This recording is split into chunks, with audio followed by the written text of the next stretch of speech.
Welcome, everyone. I'm Cherry Noir, and this is Murders and Mishaps, where celebrations, holidays, and everyday adventures take a dark turn. Grab your magnifying glass, because today we're going to investigate. Today we're going to talk about the Highland Park shooting and other 4th of July horrors. Red, white, and dead. It's July 4th, 2022. Highland Park, Illinois. It's a perfect summer morning. American flags are waving. Kids are perched on their parents' shoulders. Lawn chairs, coolers, blankets, and strollers line Central Avenue as the annual Independence Day Parade gets underway. The sun is shining. Music is playing. People are smiling and cheering. Then, at 10:14 a.m., just minutes into the parade, the sound of gunfire rips through the celebration. Many in the crowd initially thought it was fireworks. It wasn't. Highland Park is a peaceful, affluent suburb about 25 miles north of Chicago. This parade is a beloved local tradition. But on this day, 21-year-old Robert Cremo III had something very different in mind. He entered the Ross Cosmetics building, walked up the stairs, climbed an unsecured ladder onto the roof, and positioned himself with a clear view of the crowd below. In his own words during a later confession, Cremo said simply, "I walked up the stairs, jumped on the roof, and opened fire." He didn't hesitate long. Over the next 60 seconds or so, he unleashed more than 80 rounds into the crowd below. 7 people were killed. Their ages ranged from 35 to 88. Dozens more were wounded. About 48 in total. An 8-year-old boy lost both his parents right in front of him. The street was left scattered with abandoned chairs, coolers, strollers, and American flags.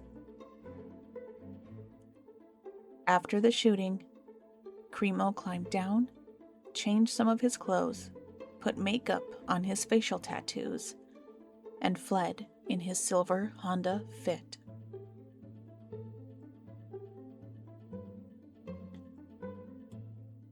Hours later, a couple spotted his damaged car on the highway, followed him, and alerted police. He was arrested later that evening without incident. Later, many disturbing details came to light about missed warning signs.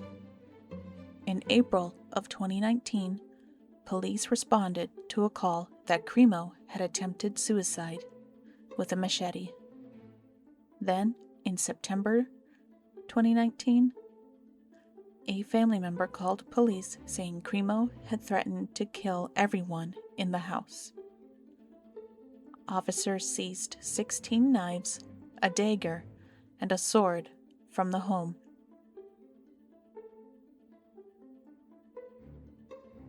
Despite these two very clear red flags, just a few months later, in December of 2019, his father sponsored his application for a firearm owner's identification card as he was under 21. This legally allowed him to purchase multiple guns, including the rifle he used in the parade shooting.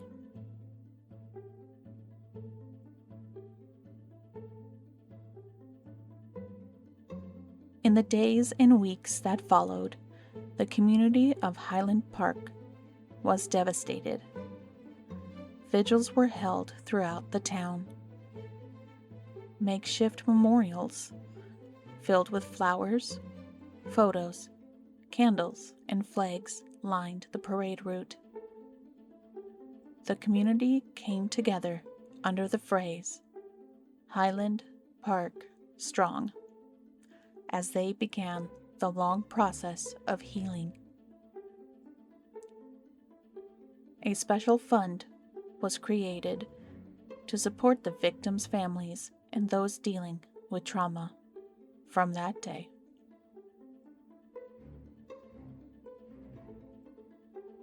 Cremo was eventually sentenced to 7 consecutive life sentences. He will never walk free again. On a day meant to celebrate freedom and independence, one man on a rooftop turned a joyful parade into a scene of unimaginable horror. It's a heartbreaking reminder that tragedy can strike anywhere, even in the middle of America's birthday.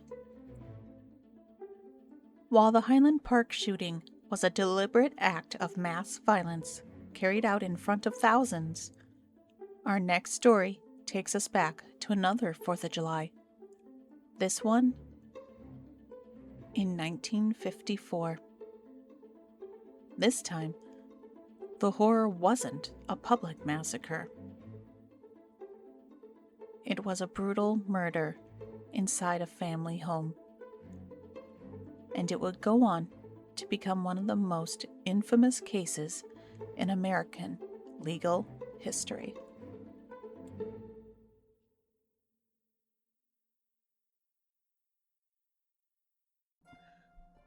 Imagine waking up, beaten and bloody, stumbling into your wife's bedroom, and finding her savagely murdered. Then, instead of helping you, the police and the media immediately decide that you are the killer. That was the nightmare Dr. Sam Shepard lived on July 4th, 1954. It was the early morning hours of Independence Day in Bay Village, Ohio. It's a quiet, wealthy suburb on the shores of Lake Erie. Dr. Sam Shepard, a respected 30-year-old osteopathic surgeon, lived in a beautiful lakeside home with his wife, Marilyn, who was 4 months pregnant, and their 7-year-old son, Chip. According to Shepard, he had fallen asleep on the couch downstairs when he was suddenly awakened by strange noises and his wife's screams. He ran upstairs, saw a shadowy figure in the bedroom, fought with the intruder, and was knocked unconscious. When he came to, he discovered Marilyn brutally beaten to death in their bed. She had been struck more than 30 times. Her face was unrecognizable.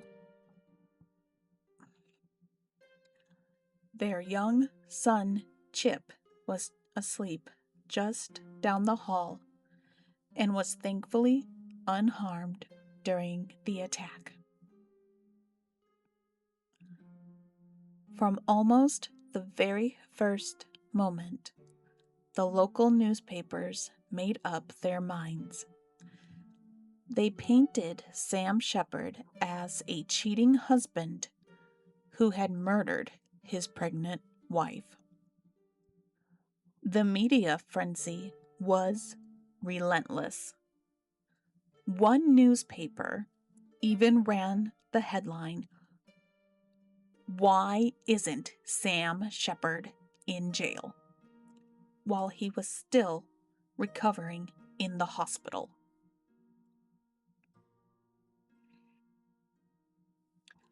The trial became a complete circus. Cameras were allowed in the courtroom. The jury was saturated with pre-judicial news coverage, and Sam Shepard was quickly convicted of second-degree murder and sentenced to life in prison. This trial only lasted 5 days.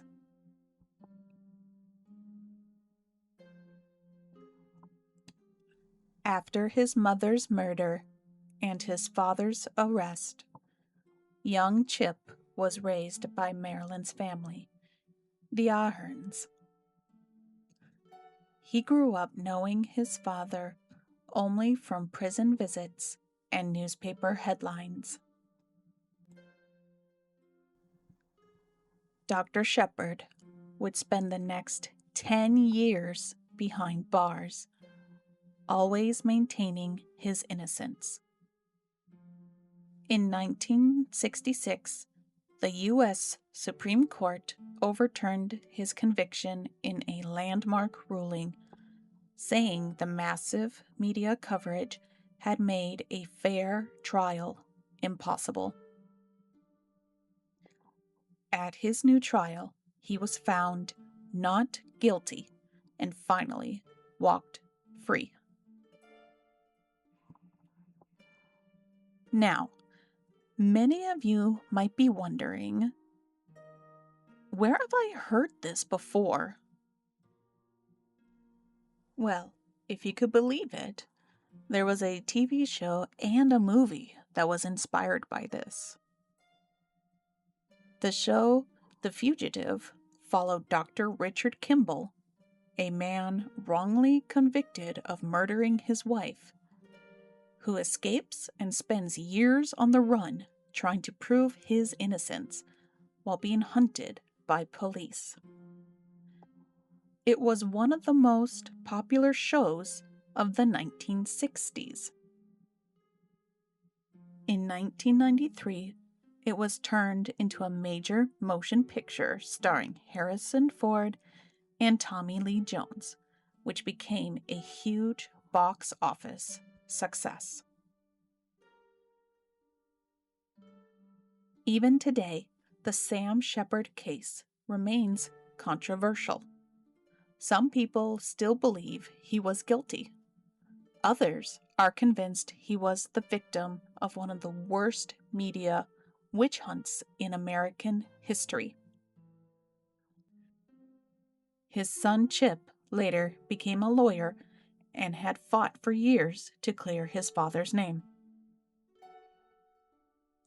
On Independence Day, 1954, while the rest of the country was celebrating with fireworks and family gatherings, one woman was brutally murdered in her own home, a young boy lost his mother, and a man's life was destroyed by both a horrific crime and a media storm that nearly buried him forever.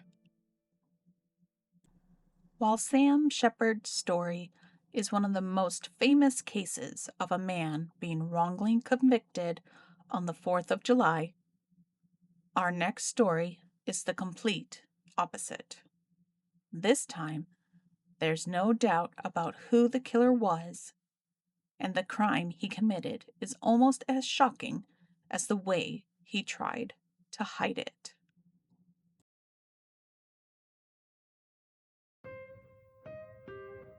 It's July 4th, 1995. Wayne City, Illinois. A small, tight-knit town where everyone knew each other.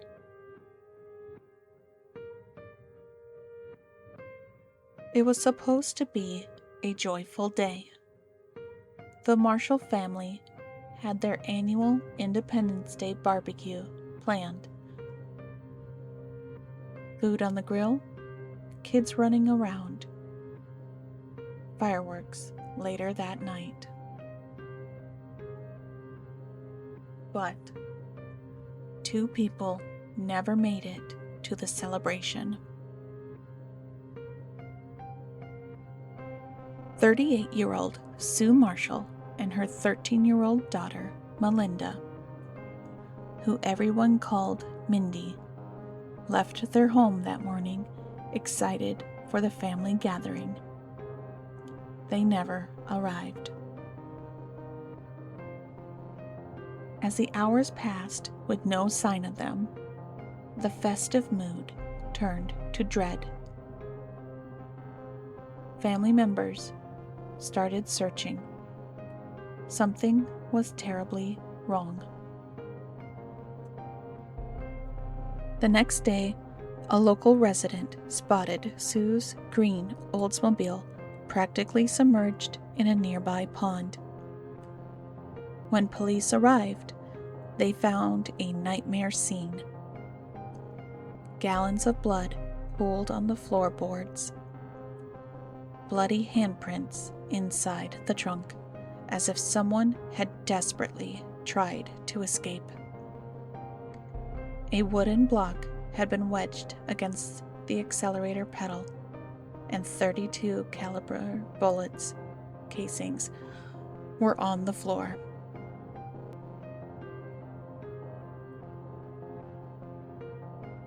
Two days later, fishermen discovered a duffel bag floating in another pond a mile away. Inside were the charred remains of Sue and Mindy. Both had been shot in the head. Sue twice, Mindy 3 times, and their bodies had been burned in a failed attempt to destroy the evidence.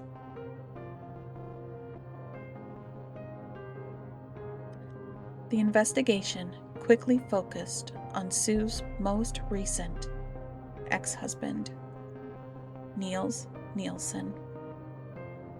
Their relationship had been short and stormy. They had married in a whirlwind romance in 1993, but Sue had the marriage annulled after just 10 days. Why? Because she discovered Nielsen had a criminal past in Utah. In 1992, he had been caught with stolen property and had active warrants. When Sue found out, she actually helped authorities locate him so he could be extradited back to Utah to face those charges.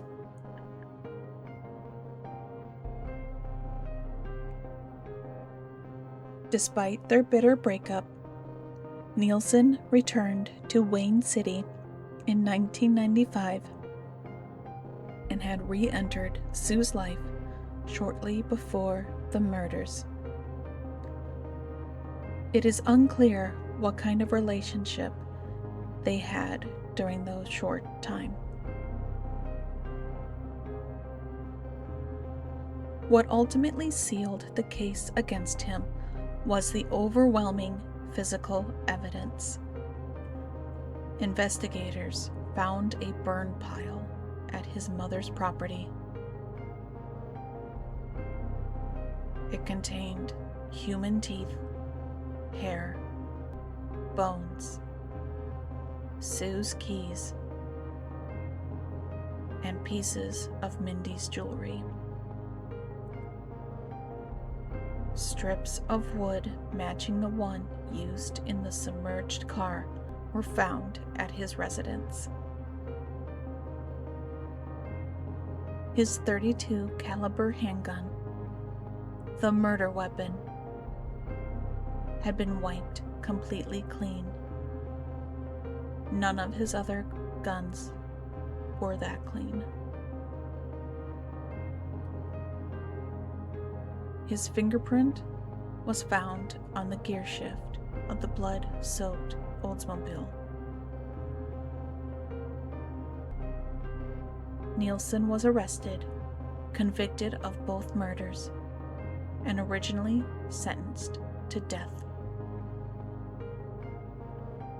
That sentence was later changed to life in prison.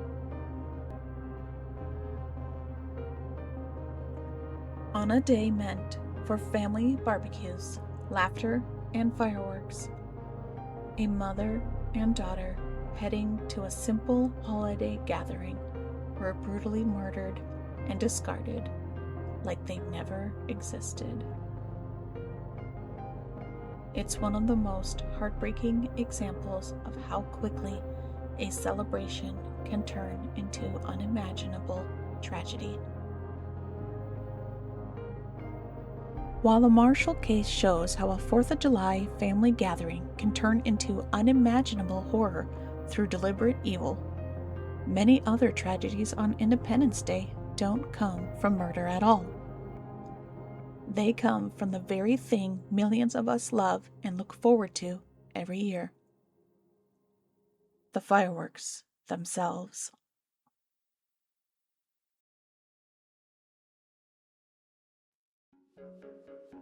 While some 4th of July tragedies come from cold, deliberate evil, many others come from something far more ordinary: the fireworks we all look forward to every year.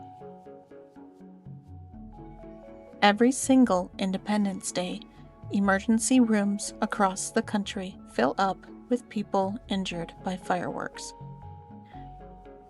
Hands and fingers are the most common targets. This happens from people holding the fireworks too long, picking up duds that suddenly explode, or drunk individuals who decide it's a good idea to play with them. If you scroll through social media on the 4th, you'll see the same videos every year. Someone lighting a firework on their head like an Uncle Sam hat and immediately regretting it. Teens shooting Roman candles at each other. Grown adults yelling, "Hold my beer," right before doing something incredibly stupid. The comments are always brutal. Natural selection, Darwin Award winner, or "This is why we can't have nice things." But some of these stories aren't funny at all. We've seen stray rockets start house fires that destroyed everything a family owned.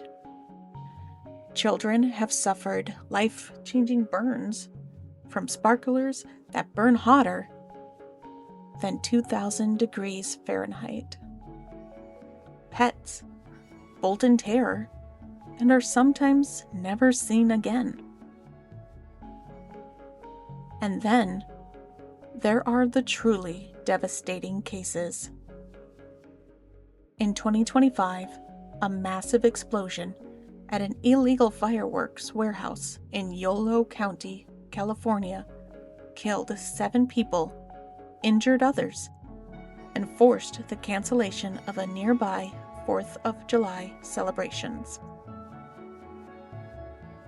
The blast was so powerful, it shook the community and started multiple fires across dozens of acres.